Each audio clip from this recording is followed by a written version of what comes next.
Hello and welcome everybody to the Your Best Self podcast, where I get to interview successful and or inspiring people just like Jamie today, that is going to share her story, her journey, what obstacles she had to go through in order to get to where she is now, and what lessons she learned along the way. My name is Robert Hurt, and today I have the honor to be interviewing Jamie Darshak, who is going to share with us how she got to become a marketing consultant at the Dura Co. and how she was able to generate over $10 million for her clients through the project that they did together since 2018. So if you ever thought about creating some kind of service or working as a freelancer, building your own business by providing a service, then this is definitely an interview that you should be watching. So with that said, Jamie, welcome to the podcast. Welcome to the interview. How are you doing today? Thank you so much, Robert. I'm doing awesome. It's a beautiful, sunshiny day here in Florida, connecting with awesome people like you and your audience here at the Best Self podcast. What's up, Best Selfers? Fantastic. All right. So, Jamie, share with us a little bit about your background. How did you get started, or what was the journey to where you are now? Sure. So my journey getting into freelance marketing and stuff like that started when I was in college. So I was a music major. I didn't wind up graduating with the degree in music. I changed it, and that's like a whole separate story. But when I was 14, 15, 16, the thing about being a music major is that it's a little different than like being English or business or something like that. Because in those cases, normally when you apply to college or university, you just give your application, give your test scores, and if you're lucky, then, you get in, and then if you're not, then you don't. With music and arts degrees, there's an extra step that you can have test scores and whatever that meets their requirements. And then you have to go through an audition process. Okay. So that's what I was doing when I was 17. I had to do the audition process. I played a weird instrument. It's called the bass clarinet. Okay. So not many schools offer this as an undergraduate major.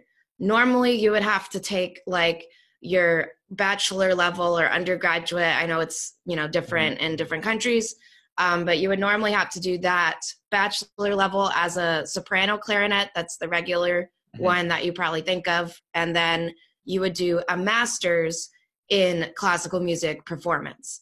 Okay. But I don't play the regular clarinet, so that was not what was going to happen for me. So I had to do this audition for bass clarinet, and that meant there were only 5 schools in the entire world that I could apply to. Okay. Yeah. 2 were in the United States, 2 were in the Netherlands, and then 1 was in Switzerland. Wow. So I did all that stuff, and then I did all the applications, and then I got the auditions, and then I got my results back, and I decided to go to college in Bern, Switzerland. Wow. Okay. Yeah, at the Hochschule der Künste Bern, which somehow is University of Applied Sciences in English, which I don't think that's really what it means. But well, it's actually German, or it sounds German. Hochschule für Kunst. Yeah. It is German. Switzerland has a couple of different languages, but in Bern, I was living in the German part of Switzerland. But so what that means is that I was in Switzerland. Everything you learn when you move out of your parents' house, I had to learn that in German. So that was really hard. But I was there on an education visa. So this is how we're getting into how I got started with everything, because I could only work not at all for the first 6 months. Wow. And then after the first 6, and Switzerland's really expensive. Yes. So yeah. So I'm like, that's not gonna work out. And then the next 6 months after that, you could work only a maximum of 10 hours per week. So basically don't work is what that means. That's crazy. Okay. But that wasn't going to work out for me because Switzerland is really expensive. So this is how I started getting into, business for myself, because I was like, well, I can't work with Swiss people, obviously.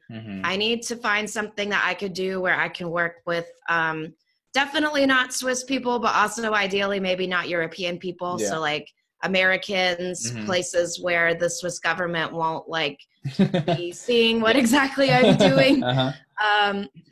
but that gives a couple of unique challenges because obviously like I cannot be there in person. But also with the time difference, I can't really commit to a block schedule because you could do a lot of stuff online. Like, you know, you could be like Amazon, they have their chat, like tech support people and whatever. So you can do jobs like that online, but they want you to be able to say like, oh, you know, on Tuesday I could be here from 3 to 6 or whatever. And it's not really easy for me to do that with the time difference and a busy music schedule. Cause like my schedule is not even consistent. And so it's like, you know, I got to work with probably Americans. I can't have any type of block schedule and it has to be like completely location independent. So what I did was I went onto a website called Reddit, reddit.com for anyone who doesn't know. And then I went on this forum called For Hire. So it's reddit.com /r/for hire as one word. And I just started scrolling down and seeing like what people are, you know, I'm like, I guess I have to teach myself a skill or something. So I just started scrolling down and seeing like, well, what are people offering to pay people for or whatever.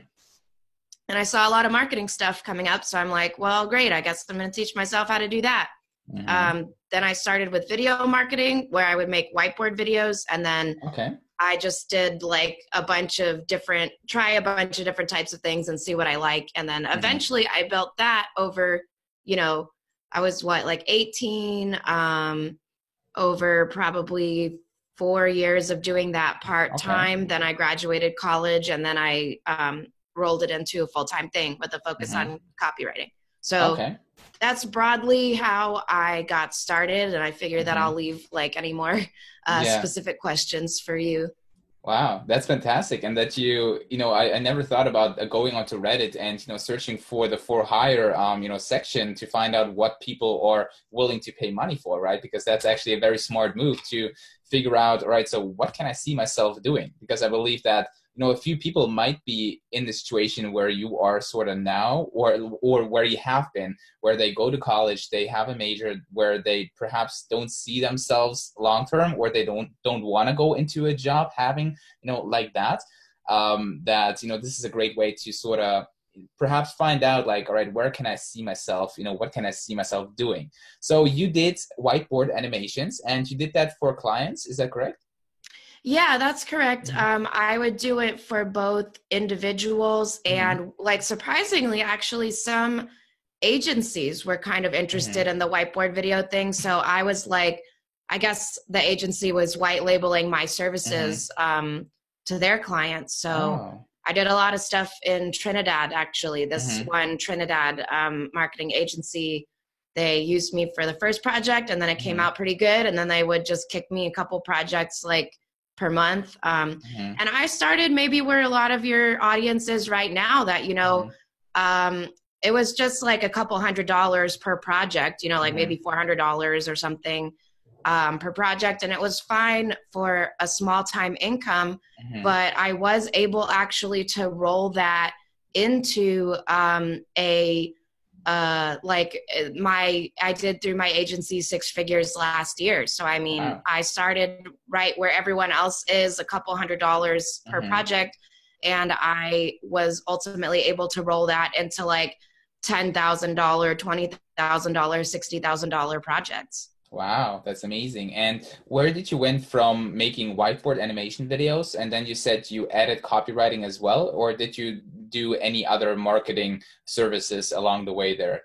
Yeah, that's a great question. And I think that I would like to tie it back to what you were saying about, you know, if you're in college and you maybe don't know what you want to do, or you're in a major, like I knew pretty quickly that I didn't want to be a professional musician just because of the fact that, you know, orchestras are bankrupt like right now.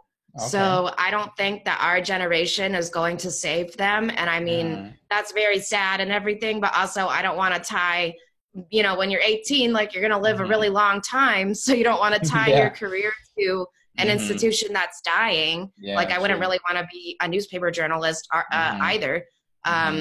So it's like, well, I want to make sure that I can, you know, have a career where that industry is going to definitely exist like for my entire life. Yeah. So maybe some of your listeners here are in a similar situation where you're in a major in college, because maybe like my parents, my mom said that she would never talk to me again if I didn't go to college. So maybe some of you guys are in a similar situation. But how did I figure out ultimately what I wanted to do? It was by trying a lot of different things. So like you kind of foresaw, I didn't necessarily make the jump right from whiteboard video to copywriting. And then I'm like, oh, that's the thing. So there was a little bit of a middle journey in there. So I'm like living in Switzerland, doing these whiteboard videos and stuff.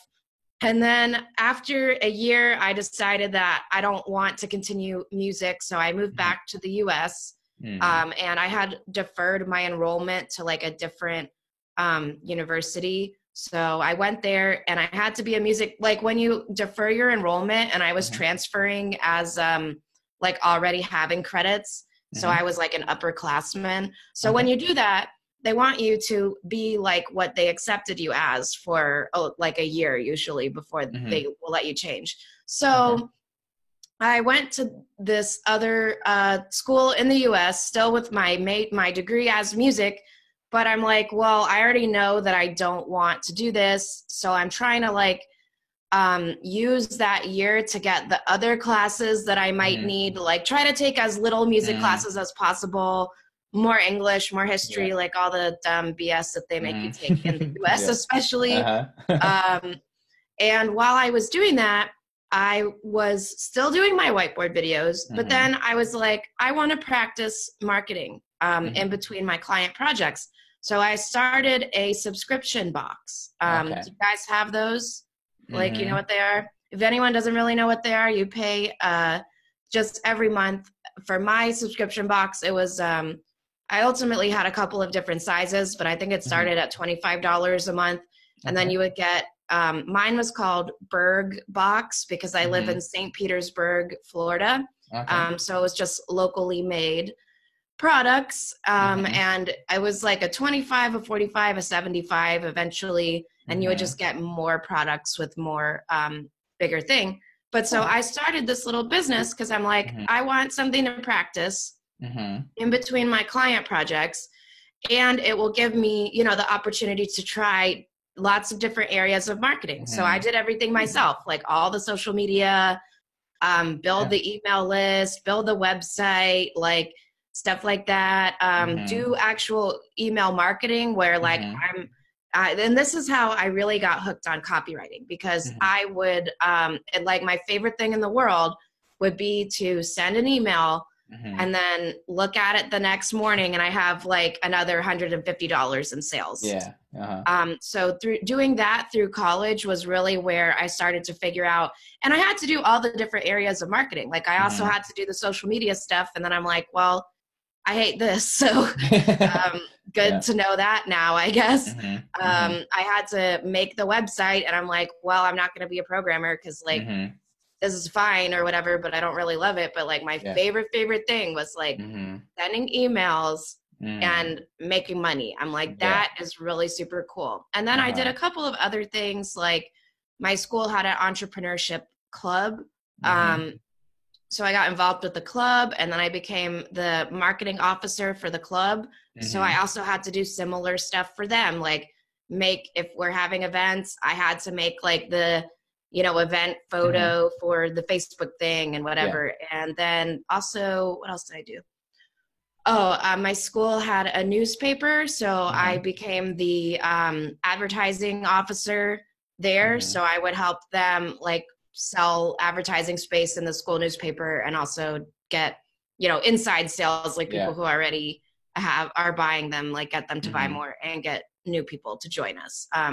But yeah, really like if you're in a situation where I was, where maybe you don't really know what you want to do and you just know the thing that you have as your major, you don't want to do it. I would just really recommend trying a bunch of different things. And if you try it and you don't like it, that's still good, you know? Still good to know that you don't like that. Exactly. Yeah. I absolutely love the idea, that, just go out there and try yourself out, experience, and, be willing to kind of like do stuff that you perhaps realize that this is not something for you, but this is still a learning that you can take away. As Jamie said, that, all right, now, out of 10 things you hate doing, 6, 2 are okay, and 2 you absolutely love. So now you can focus yourself and your time on doing more of the things that you actually enjoy doing, just like Jamie did. And Jamie, I think it's like honestly pretty amazing because you make it sound like it was so simple, so easy. You just did that, and you basically grew like a 6-figure agency. What were the challenges that you had to go through? Because now it seems kind of like you did it easy peasy, with like just like one eye looking. So what were some of the challenges that you had to go through in order to find out what you want to do? Yeah, totally, Robert. And you know what they say, hindsight is 2020. So the fact that, I am many years removed from this, like, I mean, it's probably been, I don't know, like 6 years, this whole process. So, 6 years later, telling it in just a couple of little sound bites, it does sound really easy, but there were a lot of challenges, even starting in Switzerland. So I actually, because I knew that I didn't want to be a music major and just a lot of other stuff going on, moving to another country is really hard. Even though I did become pretty good at the language and everything, it's still a culture shock. And I actually wound up becoming really depressed while I was in Switzerland, to the point that my mom actually had to fly back to Switzerland. And I'm so thankful for her, and just so glad that I have a parent who really cares about me that much, and to come and help me and keep an eye on me. But she was afraid that I was going to kill myself. I don't think it was that bad, but I was definitely really depressed. So my mom actually, I think it was probably maybe after I was there for 6 months or something. And so she wound up flying back to Switzerland and staying with me for 2 weeks. I had to move a lot. I had to move it every 3 months, not anything to do with my visa, but just because it was really hard. In Switzerland, especially, they don't want to give you a lease to foreign people. It's just really challenging. Even though I had a visa, somebody could have easily given me a 1-year lease, but it didn't wind up being super easy to find that. So I did have to move every 3 months. It was really challenging, and this was my music schedule was really demanding. I was having repetitive stress injuries and this is very common in music, unfortunately, but you have to practice 4 to 6 hours every single day just to keep up with, so in music, you have private lessons, and at the end of the semester, you can get all A's in your classes, but that doesn't mean that you're going to pass. You could still fail in one day. And it's called juries for music. And then for art, they have something similar. And sometimes they call it juries and sometimes they call it something else. But just focusing on music, basically, you have a private lesson with your teacher every week, and you're preparing a selection of literature, of pieces. And you're at the end of the semester, you're going to perform them for a group of judges. And they are going to, either you're going to pass or you're going to fail. But if you fail your juries, you could get A's in your actual classes. But if you fail your juries, you're not able to progress. Oh my God. So you have to practice every day for 4 to 6 hours just for that. But you also have other classes, I had other performance classes and stuff like that. And then you're also obviously expected as a musician to play in ensembles. So I was part of in Europe, you know this, but anyone American might not really know this, but in Europe, it's really common to have city bands. And especially in Switzerland, pretty much every major city has a band. So the one I was in was called Stadtmusikbiel, which means city music, and Biel is the city, or it's also called Bien in French. But so I have that ensemble too, and that was a really high level ensemble So I like have all this stuff going on. I have to practice for probably more than 6 hours every day to keep up with my juries, my other performance classes, and my the ensemble that I'm part of. And then that ensemble has rehearsals. So I had repetitive stress injuries. So I'm like sleeping in hand braces, like on one on each hand. Yeah, it was really not very fun. People say that like art is the easy major or whatever. Doesn't sound like it. No, it's really, really hard. And actually, I wound up changing my major and like graduated ultimately with a degree in economics. Okay.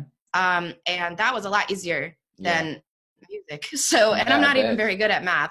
But music and art is super hard. But yeah, so I got really depressed, just, you know, having to do all of that stuff, and I'm hurt, and I know already that it's not what I want to do. So my mom came to Switzerland for 2 weeks, and she helped me move and also just spend time with me and talked with me about some of this stuff. And then she helped me navigate getting therapy, because it's just like, you know, challenging to figure out, you don't live in that country, you're not a citizen, and figuring out the healthcare system and stuff. So she helped me like, first off, figure out how do you get therapy in Switzerland, and then get therapy. Like it just got me set up with someone, and like she was there through our first couple of meetings and stuff like that. So yeah, I mean, and you know, the point that I guess I want to get across for everyone is that ultimately the challenge that I faced was like doing something and having to put so much effort into it, but knowing that it's not what I want to do. And I would say that what I learned from it, because, you know, when you take on something as part of your identity, like I prepared for this, for being a musician at the collegiate level for years. I mean, you know, I was 18 when that happened. Since 14 was like taking 3 or 4 lessons every week with different teachers and playing in multiple different ensembles. And like, I was in a youth orchestra, and we traveled to Europe and did like a concert tour in Europe and stuff. And that's all before I was 18. And like, my parents got me professional level instrument for me to go to college. And it's just like, you know, everyone else invested in this stuff. And I went to Spain and studied a master class with the best bass clarinetist in the entire world, where I stayed at his house in Spain for a week. And every day we had, you know, lessons and stuff. And it's just like, you know, everyone telling you like, you're talented and like, you can do this. And my parents, like, we support you 100%. And like, and that's really rare, you know, to have like want to be interested in art and have your parents like really, really support you like that and get you the equipment that you need and help me. You know, I had to go to Europe to audition for some of these schools when I was 17. So that all, like, you spend years preparing for it, and then you finally get there and you already know that it's not what you want, but like, it's still part of your identity. So the challenge was to like, I guess, ultimately come to the decision that even though it is part of my identity and letting go of it is painful, but like, that's what got me to move me forward. And there were just a couple of other instances in my life too, where that was really the challenge. Like it also happened to me with the subscription box. I did it for like a year. I broke even after the first month, but I wasn't really able to, cause it's like, I got at the height, like 25 regular subscribers. And then I would have people who bought one-off stuff too. And I was selling at markets and things like that. So it's just like, you are not at a high enough level of buying the inventory from stores that you can get like an actual retail price, or I'm sorry, like the wholesale price. So they would only be giving me a discount off of retail price. So the challenge that I was facing with that was that like I couldn't, and I was doing everything myself, and just, it was still like breaking even, like growing, but breaking even. And I couldn't afford to pay anyone to help me. So I had to just do everything myself. But I did it for a year. I got on the news in my local area. I had lots of articles written about me. They ultimately wrote about me in my school newspaper. And then I took it to a pitch competition, a college pitch competition. I didn't win, despite being the only one with a real business, but you know, whatever. Yeah. But I didn't win. But then one of the judges was like, because the judges are venture capitalists and angel investors. So you don't necessarily have to win. If you just impress one of the judges, they might be interested in investing with you. So one of those guys was interested in investing in my business. And then at the same time, I had the Chamber of Commerce in my local city. They were talking about, and we had a meeting with myself, and then the city of St. Petersburg had 3 representatives, the president of the Chamber of Commerce, the vice president of Chamber of Commerce, and then one of their marketing executives. They wanted to buy my business, but give me full creative control. So they would just supply the money and I could do whatever I want with it.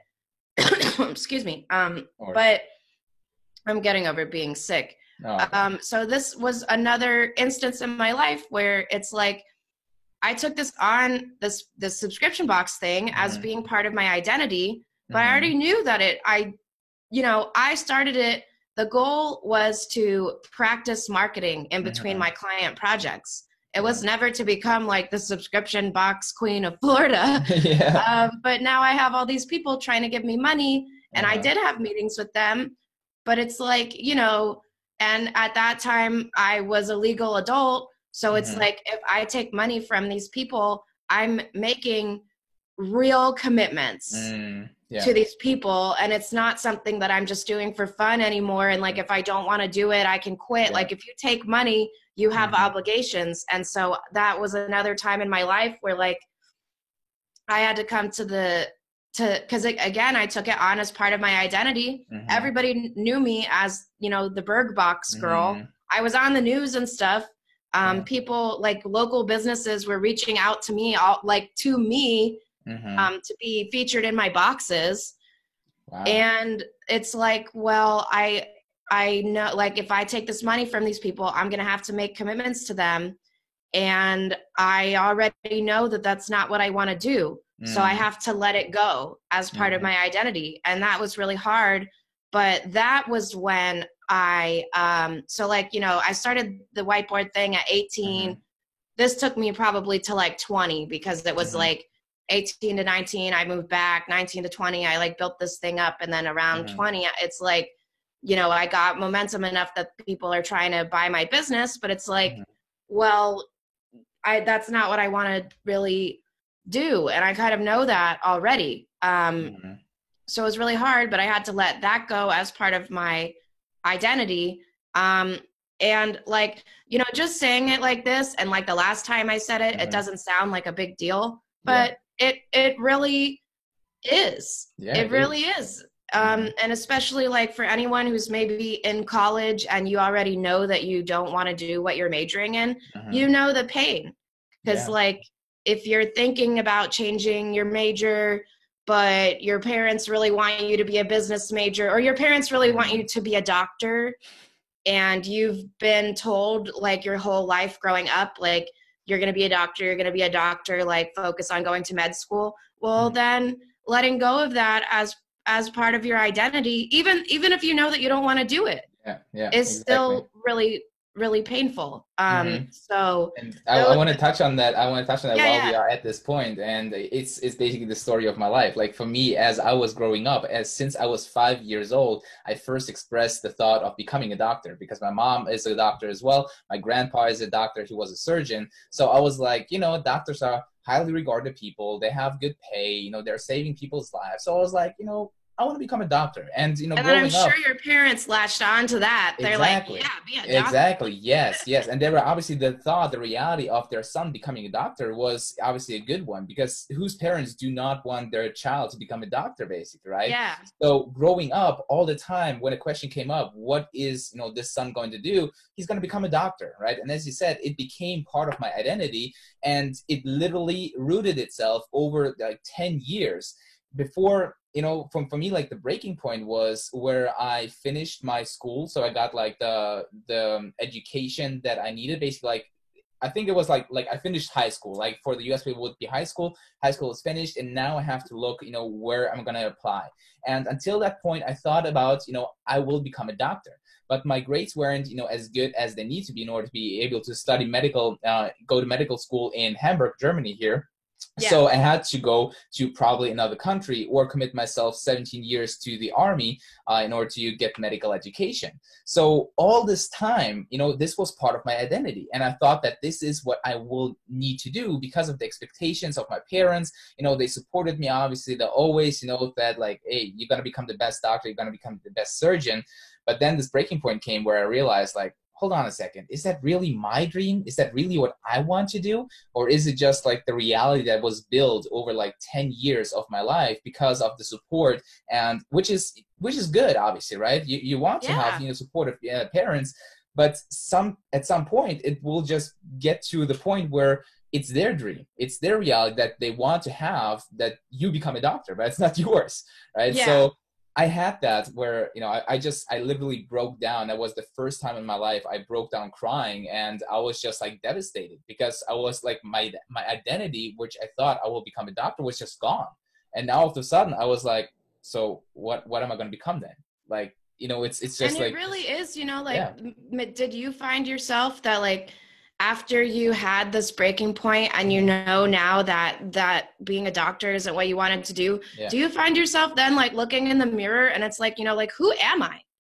Yeah, you have like that moment and stuff? Yeah, exactly. Because now you obviously question like everything and your life. Your whole life, because you thought like, all right, this is what I'm going to become. And now all of a sudden it's not, any part of you anymore. And obviously it's hard and heartbreaking for the parents because they thought, it's going to happen. But then you just made the decision. And I believe that I'm very happy that I didn't went through on applying to medical school, or, even worse, committing to the army for 17 years to get medical education. Yeah, that would be awful. That would be awful. And then realizing, in the first semester, in the first year, that this is not what I want to do, it would have been way worse than realizing that beforehand, right? So if you're watching this perhaps right now and you already know that, what I'm doing right now is not really what's, I want to do. Maybe perhaps you have expectations of your family, of your, friends or surroundings that you need to do that. Then perhaps it's time to realize that, all right, maybe, I gotta get away from that and realize or discover what is actually my passion and what do I want to do, right? So thank you so much, by the way, for sharing the story and, a lot of personal things, because obviously that's very personal. That's why we're here. Yeah, exactly. Yeah, absolutely. And, I try to be really open. I really like what you said about just going back to when you were sharing your story, that you're so glad that you had that decision before you like enrolled in school or either did the military and then decided not to, like that after the first semester, having to make that realization. Because I think that, sorry, this is my dog. No worries. Oh, Ben. That's Hi. Hi, internet. But I like what you said about that, because do you agree? Let me know that I feel like the sooner you can make the decision, the better, because it will hurt for sure. It hurt for you, it hurt for me, and it's gonna hurt for anyone listening who already that this is not your truth, like whatever you're currently doing. And it's okay that it's part of your identity. And I hope that you understand, like through both my story and Robert's story, that letting go of something that is part of your identity but is not serving you is definitely going to hurt. But just the sooner that you do it, the better, because you can't ultimately, you can't keep lying to yourself. And there's tons and tons of people all over the world whose parents really want them to become a doctor or really want them to become a lawyer. Not many people whose parents really want them to become a musician. I was a little unique there. But it's almost interesting because usually people have the opposite of me, like that if they're an artist, their parents are like really, really not supportive. Yeah. And maybe they're like a lot of people usually Mhm. find themselves wishing like, I wish that my parents just understood and supported me. But Mhm. maybe through my story, you realize that you could have that. But there are so many people Mhm. all over the world whose parents want them to become doctors or lawyers, and they Yeah. go even further. They go even Mhm. further than you. Yeah. They get into med school and they burn out in the last Mhm. year, or Yeah. they graduate from law school and then they get a job at a big firm and then they burn out when they're 30. So, I mean, Exactly. sure, there are people who maybe they also know it's not their truth, but Mhm. like they just push through it. But Mhm. it's still, if it's not your truth, like it's not going to work out. So Yeah. just the sooner that you figure that out, like the better. And it is better Absolutely. to decide before you go to med school so Mhm. that you can, pick a different major or do something else compared to like Yeah. if you went to the army, you would be really fucked, like I because you would would be be so stuck fucked there for completely. 17 17 years. years. Oh my God. And I would be you know what they miserable. would say? They would say, cool that Yeah. you don't want to be a doctor, Yeah. you could change to something Mhm. else in the military. Yeah, They're not going to exactly. let They're you get just get out. stuck. They've got Exactly. you. Yeah. So I'm very So happy that, this didn't happen. I truly believe that the longer you are into something, the more you think to yourself, all right, maybe I just gonna push through and at least to have, the degree, the bachelor's degree or whatever, just in order to finish that, right? So the sooner, as you said, the sooner you realize that this is not your truth, this is not, the reality that you want to live in, the better it is. So Jamie, you said that, Switzerland was obviously a very challenging time, but would you also say that it's a very defining, time in your life where you grew a lot? Or, let me phrase that otherwise, would you do it again? Would you go to Switzerland again if you had the choice? yeah, absolutely I would. Mm-hmm. Because I think that, I'm only 24 now, Mm-hmm. and a lot of my clients that I work with, they're like in their 50s, in their 60s. And I just think Mm-hmm. that going through that experience, even though it had really difficult parts about it, Mm-hmm. and I did become very depressed while I was there, although it's possible that that could have happened wherever I went. Mm-hmm. I think the fact of being in a different culture added like a layer of Yeah. complication onto that. Mm-hmm. But I still think I would have faced, like, if I went to one of the schools in the US, I Mm-hmm. still would have faced the same challenge of like, I think the biggest contributor to that was this, that we're talking about, like living a truth that's not mine, or living a Mm-hmm. life that's not my truth, and like having to take a big piece of my identity and separate it from myself. I think that was like the major Mm-hmm. factor. And yeah, there was aspects of being in a culture shock that, like, Mm-hmm. I think added layers of complication onto the fact that I got depressed and everything. But I also think that it was probably one of the biggest challenges in my life, like that I'm the most proud of. Mm-hmm. I proved a lot to myself. And as well, I made a lot of really great friends. Even Yeah. though I became depressed and everything, it wasn't all bad. Mm-hmm. It was very fun to live in another country, and everyone, uh, it's nice when you get past their outer layer of Swissness. Yeah. Once you Uh-huh. get past the Swiss part of them Mm-hmm. through there, then they're really nice. Yeah. Uh-huh. Swiss people Swiss people are very cold.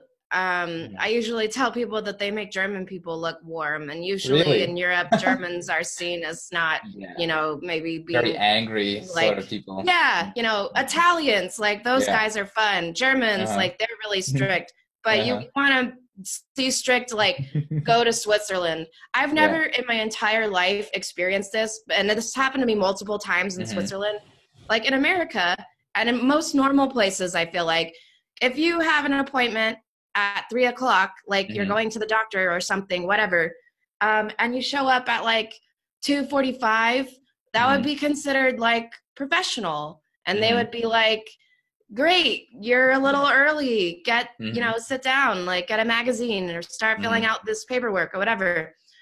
When you show up places in Switzerland 15 minutes early, they're like, What do who you do? are you? And I'm Yeah. like, oh, I have an appointment at 3. And they're like, okay, well, it's not 3 right now. Like, we're Yeah. not ready for Uh, you. And I'm uh-huh. like, oh, okay. And All they're right. like, you need to leave. Like, go outside, come Uh-huh. back at 3. And Oh, I'm like, wow. oh Yeah. God, okay. I was just showing up, you know, Yeah. I don't know. I feel like that's a really normal thing in most other Mm, countries. And yeah. it's not like, oh, it's that one place or something. Like Hmm. this happened to me multiple times that people are like, Yeah. oh, your appointment's at 3. You need to leave Uh-huh. and you need to come back at 3 True. because we're not ready for you. And I'm Yeah. like, Yeah. okay. That's actually very true. Like I never really realized that, but since I'm living in Germany, that a lot of German are like literally on point. And there are some people that literally wait in the car for 5 more minutes until their appointment is due, and only then they get out to go to the appointment. So that's actually a very funny truth that I didn't really realize that, even though I'm sort of German, living in Germany. Oh, that's fantastic. That's fantastic. So And Jamie, yeah, now, I would totally do it again because I yeah. learned, I learned so much. And also I made a lot of really good friends. Mm, And I think that the challenges in our lives are just as much like a contributor to developing your personality and stuff like yeah. that. So I think that it gave me a great perspective, Mm, even through the bad parts of it. Um, and I would definitely 100% do it again, even though yeah. I wound up leaving. Like I did Mm, what everybody's afraid of, like you move to another yeah. country, you go to school, and then you move back. Yeah. And like that's Exactly. people's biggest fear. Hmm. But one, I didn't move back to my hometown, so I think that Mm, made it like a little bit maybe easier emotionally.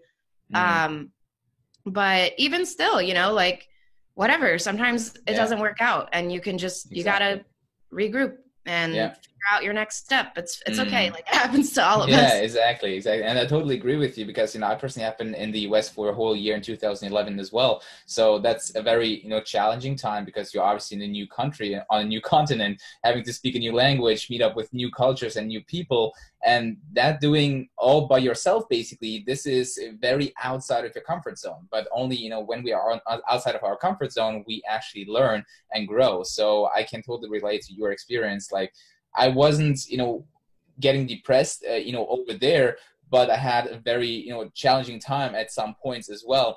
So I can totally see why I would do it again. And it was actually, looking back, probably, the best and the most shaping time of my life because of all the challenges and, the struggles that I had to go through, being there. Right. So, Yeah. And I think yeah, it really makes you realize, especially going to another country, that everyone is the same. yeah, The culture might be different, but at the end of the day, everybody is pretty much nice to you. If you yeah. approach them nicely, Hmm. they're going to approach you nicely. Hmm. People just love their friends and they love their family and Yeah. they love eating good food and they love music and doing fun things. Hmm. So, like, all this racism and stuff is really crap because in the Yeah. whole world, everyone is just pretty much the same. Like, you have We're all people human. that you love, and guess what? The scary people over there, like, also have people that they love. And Yeah.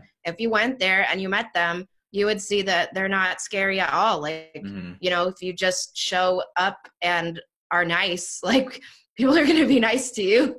Yeah, yeah, absolutely. We are all human in the end, right? So I totally love, what you're saying here.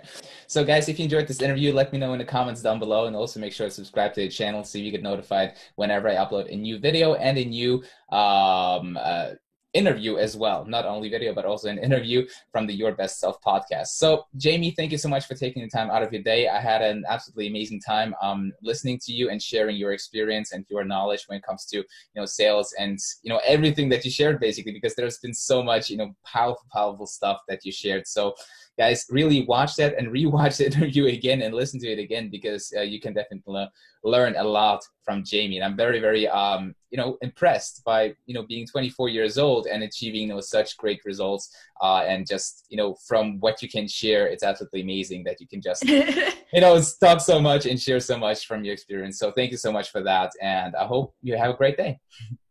Thank you so much for having me. And thank you, Best Selfers, for listening to this interview. I hope that you find it helpful. And Fantastic. Robert, can't wait to see you in the next video. Exactly. All right. Bye-bye.